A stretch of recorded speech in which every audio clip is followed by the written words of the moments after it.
Hello and welcome.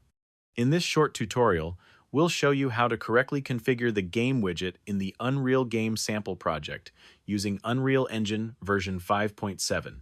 In Unreal Engine 5.7, you'll need to follow an updated workflow to make the widget function properly, because this version introduces some underlying structural changes. In versions prior to 5.7, the process was much simpler. You could duplicate an existing icon, replace the blueprint inside it, then compile and save to complete the setup. However, in Unreal Engine 5.7, there are a few extra steps involved. Let's take a look at how to achieve the same result using the updated workflow.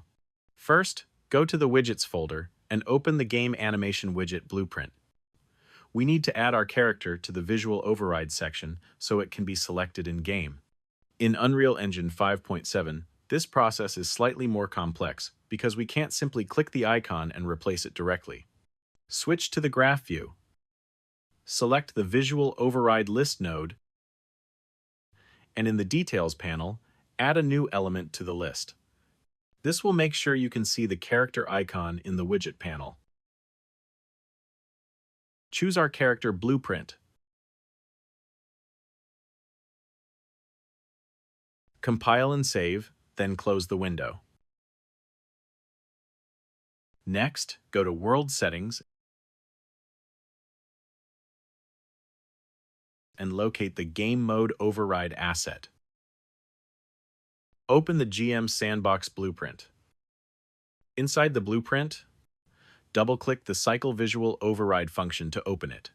Inside the Visual Override node, add another override element,